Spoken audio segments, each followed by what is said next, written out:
Welcome to the debut of Seedwave. I am your host, Talbo. This show is all about the heartbeat of innovations, and I want to dive into stories of founders that are building the future one breakthrough at a time. So today, I am thrilled to introduce our very first guest, Phi Long Bui. Phi Long is the co-founder and co-CEO of Swayze, a brilliant social reward platform that is changing the game by connecting local businesses and Instagram users. Swayze has already made a splash, over 300 business partners and 40,000 exclusive offers live in the app.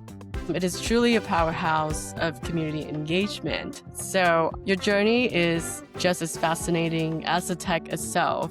I would like to learn more about your background and then how did you found Swayze? Love to hear that. Yeah, so my background, I was born and raised in Poland, and then later I studied at King's College London in the UK, and then naturally studying in London and studying business management, I had like the peer pressure to like work in finance. So the first 3-4 years of my early careers, it was in strategy consulting. I worked in equity research in Vietnam, then strategy consulting in London. And the 3 years in consulting was, I think, very fun. At a young age, 21, I got to fly around a lot, meet a lot of C-suite clients. So it taught me quite a lot about like building companies and problem solving. And then naturally working in consulting, I was eating out quite a lot. It was a lot of traveling, a lot of eating, a lot of going to many different restaurants. And as a hobby, I used to always post it on my Instagram story. I'm not an influencer. I think I have up to only like 3,000 followers. But every time I ate at a restaurant, every time I visited a site, went to a museum, I always took pictures on my Instagram, tagged the restaurant, tagged the business, and I just did it as a hobby.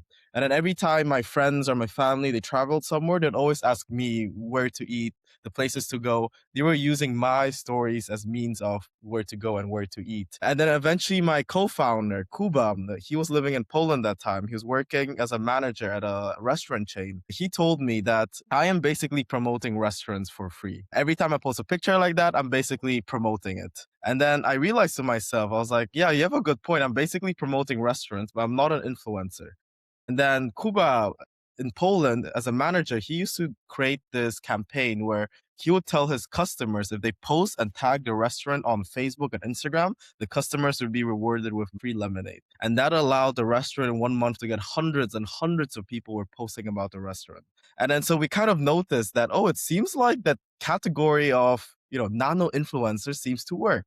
The idea that brands and businesses can leverage normal people to promote brands instead of big influencers, it seems like it could work. So eventually I left my job in the UK, came back to Poland to start building this idea of Swayze. And then so with the Swayze, we're trying to really solve like two sides here. From one side, we have noticed that small businesses marketing is pretty inefficient. Small businesses now are spending so much money on digital marketing. Everything now is TikTok. Everything now is Instagram. So they spend a lot on digital marketing.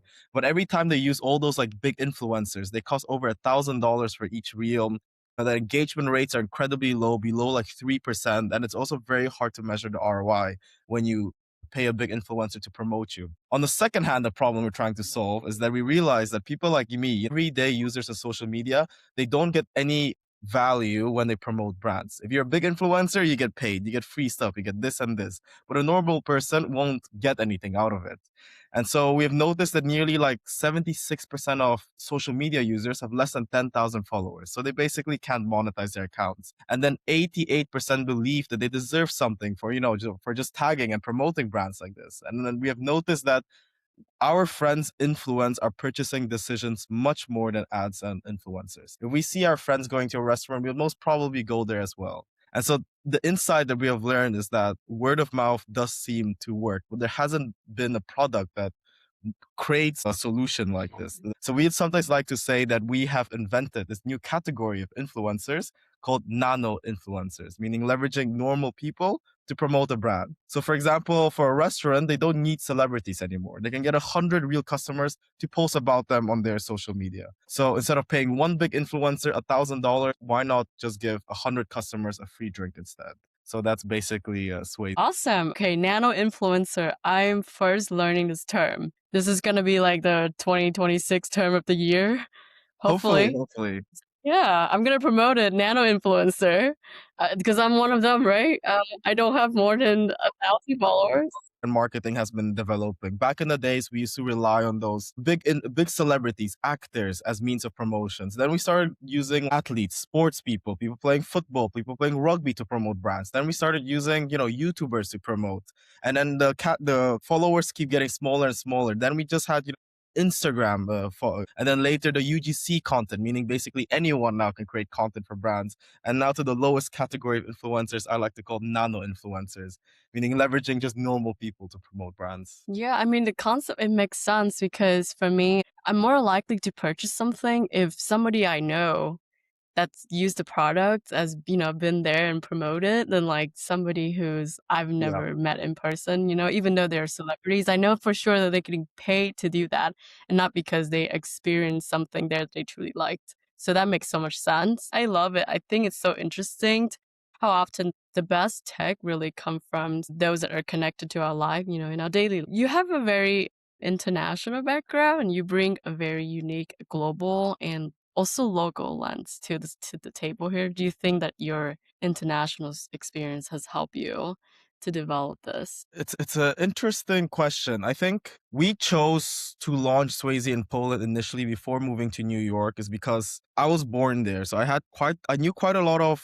like restaurant owners and business owners in Poland, my co-founder as well. So we chose Poland to launch it because we had like a good group of business owners that quickly agreed and wanted to work with us to test this out. Moving to New York, I think it was very interesting because it was very big contrast to Poland. Poland, we succeeded. I don't know if I can say succeeded, but we managed to get third place in the App Store very quickly. In our first 3 months of launch, we managed to get third place in the App Store. We had thousands and thousands of people downloading us. So we assumed that the same marketing playbook that we were doing in Poland would work as well in the US. But when I moved to the US, a year after I launched in Poland, the marketing field was completely different. All my experience working consulting in the UK to all the experience I did the startup at Swayze in Poland, I had to completely relearn everything and try new strategies out there in the US market. I realized the US market is much more developed, much more saturated. Other startups were playing a different field, they're doing other things. And then I think I had to like unlearn all the things I knew in the UK and in Poland to just compete in the US market as well. But the international background does help you because I think you are much more open-minded. Traveling this many, meeting this many people, you'll be talking a lot. The more you travel, the more people you know, I think the more confident you have to just talk and build and be confident enough to just go out there and speak to people about your product. That is true.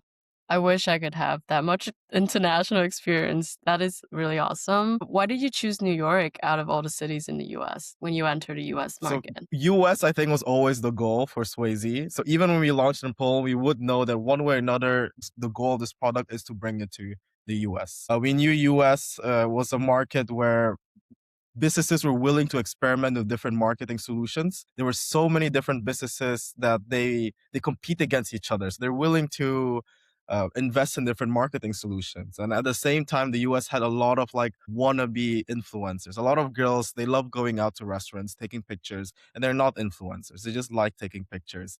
The social media presence is pretty strong in the US. So we always thought Swayze would work pretty well in the US. Why New York specifically? When we were raising our pre-seed round, we managed to get the investment by Interplay Incubator. They're based off New York. So not only did we join the incubator, they gave us a small investment and they're supporting our journey as well. And then they convinced us to start in New York because New York had a very high density of restaurants that are willing to experiment with new marketing solutions. At the same time, a lot of our target users were there. Students, early career people, people that were more price conscious, people that wanted some type of reward and benefit for just posting on their social media. So we thought that New York was ideal initially to start before we expanded to different cities, potentially like LA or Miami or Chicago. Yeah, I was gonna ask because I was so curious. Whenever I think of like food, see like New York is like the first thing I think of. And living in like the East Coast, sometimes we just take a weekend trip to New Mm. York just to go eat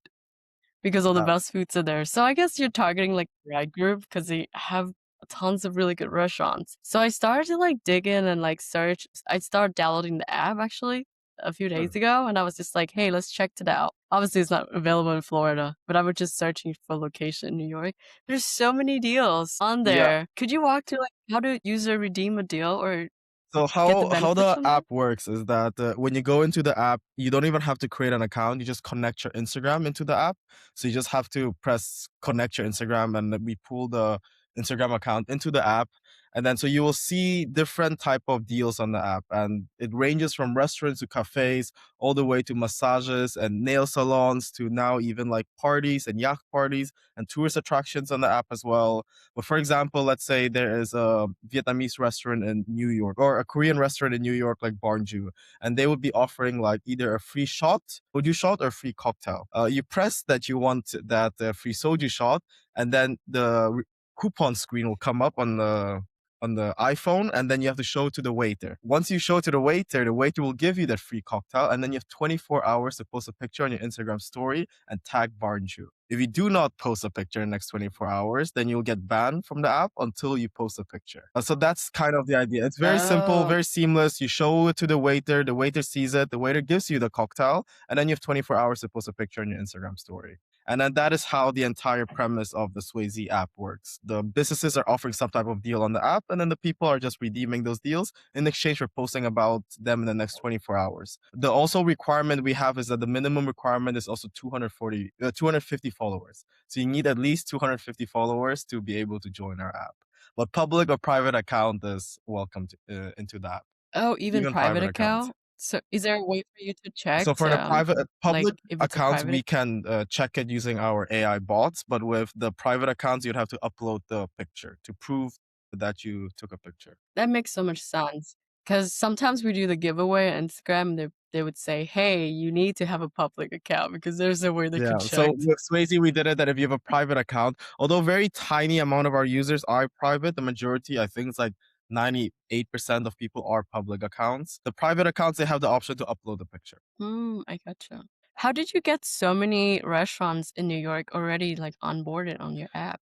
Because I looked and there was all over New Yeah, so York. it's very Swayze in general was very challenging because we are a marketplace, meaning that we have two clients, which is first the brands and the businesses, and at the same time we have to do marketing towards our users to get downloads. So it is pretty tough for us, is that we need a sales team to get the brands and a marketing team to get the downloads and the users. When I started out in Poland, it was just me and my team door to door walking and pitching it to restaurant owners. That's how we were doing it and starting it out in Poland. And then we started later expanding it. In Poland, we managed at one point had over 50 people working under us. And it's just a sales team of people walking from restaurant to restaurant and pitching Swayze to restaurant owners. When we moved to New York, we did the same thing. Initially, we also did door to door. We started building out a sales team as well to do this, selling the app to the restaurant owners and business owners. Later, we started doing less and less door to door. We started doing a lot of cold calling, email reach out. We started pushing on Google Ads as well, and that's how we were getting the doing that B2B sales side. I think the B2C is a bit more interesting, but I think in the span of like 6 months, we managed to get over 300 businesses on the app. What was like the pitch that would get every, brand to be on board with you? What I often say is that if, let's say, a nail salon is already giving out 20% discount, I'll tell them, give me that 20% discount, put it into the Swayze app, and then your customers will get the 20%. But in order for them to get that 20%, they have to promote and take a picture of your restaurant. So you might as well get that picture of promotion.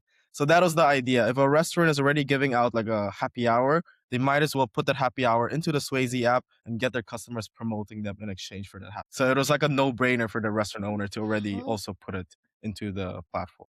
I gotcha. So now that you've established your footprint in New York, I've checked. I was looking it up Swayze on TikTok too. I just wanted to see if a lot of people have already using it or promoting it on social media. Surprisingly, there's a lot of videos about, hey, I could get this free drink in New York, and there's tag Swayze, and a lot of the comments say, I need it in Boston, I need it in LA. Where's your next cities that you're gonna expand to in the Yeah, I US? mean, TikTok is interesting because at one point we were posting nearly 3,000 posts a month.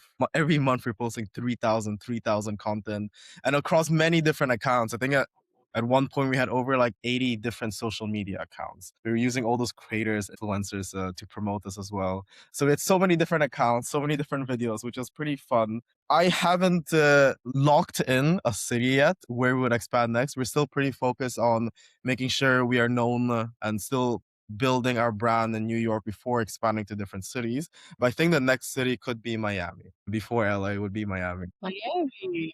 Okay, Miami is definitely the it Yeah, we had city. a couple investors from Miami who kept pitching, telling us to move to Miami and try this out there. Yeah, you totally should. Yeah, I mean, I live in Florida, but it's still kind of far from Miami. But if it's the closest city that I could try, I'm in for it. I would love to try the products and get the deals. You know, when I go to Miami, Miami's so fun. So, is there anything on your roadmap that you would like to share? Any new features beside expanding to other cities? A big roadmap that we are working on would be to slowly go into a retail. So when we started out Swayze, we were purely focused on like restaurants. Restaurants and bars was like the natural place where people take pictures. So our first brands that we were getting were always restaurants. Then we started expanding to like services like massages and nail salon. So we're focused on getting like beauty services into the app as well because the girls, they love taking pictures of the nails, tagging the place as well, and then they get rewarded for promoting. And then we started expanding to like attractions, you know, taking a ferry to Empire State, going up to Empire State Building, or taking a ferry to Statue of Liberty, or going on like parties and club parties. So we started expanding to like entertainment. And then our last category that we're working on would be retail. So the idea, for example, would be like if you buy a Nike or an Adidas shoes and you take a picture and you tag them on your Instagram, your next purchase, you can get a 10% off from Nike because you tagged them and you promoted them. If you buy a jewelry from Pandora, then you take a picture and you promote it on Instagram, then Pandora will reward you for promoting them. So that will be the pretty big new category that we'll jump into, which will be like retail products, physical products rather than just restaurants and parties. This will be physical products where people can promote.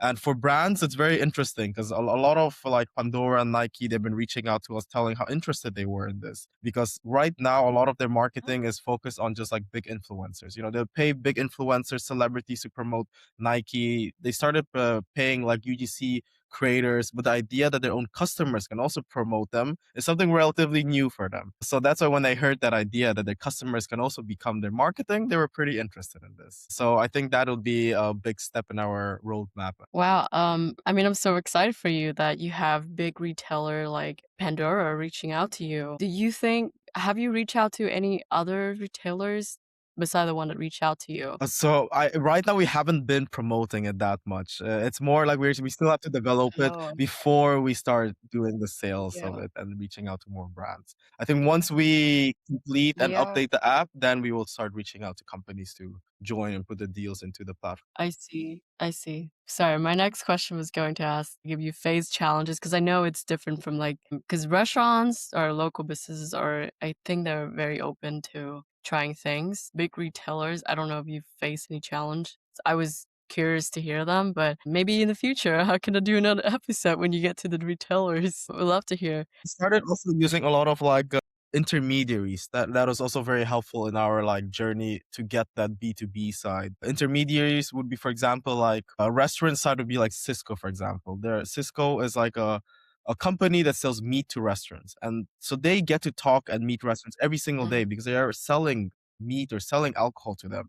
And so if we partner with Cisco, then basically Cisco salespeople are selling Swayze as well to their current clients. We started partnering with like payments companies where every time a payments company would go to a small business to sell a payment solution, at the same time now they would also sell Swayze to them. So partnering with those intermediaries also helped us quite a lot to get brands into the app. Oh, interesting. Yeah, I'm familiar with Cisco. That would be good because Cisco basically sell to all the Yeah. restaurants in the US or at least the chains restaurants. Yeah, I'm sure that would be a good way to look into them.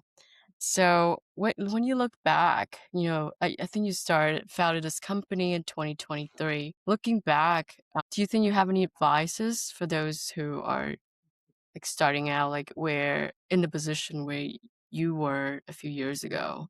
Is there things that you would have done or you would have not done if they were in, you know, your shoes a few years Yeah, ago? good question. I think I mean, it's 3 years in my startup journey now, and I'm still a founder and still running my startup. But slowly, I'm also going now to like the other side, which is like supporting now other startups too. 3 years of startup journey, I think I would say is like 20 years worth of like corporate experience. The amount of experience you gain is incredible. And I always encourage everyone to join the startup world. But with just 3 years, it's enough for you to like learn quite a lot. And now you are in this side where you want to support other founders as well. So I started starting like business associations, now advising and supporting other startups. I'm joining as venture scouts and different VCs now. So if any founders raising funding, they can tell me, and then I can tell different VCs to potentially invest into them. Building a fund of myself as well. So I think it's very cool now being on the other side and trying to support. So now I'm in slowly going to that other side to like support founders.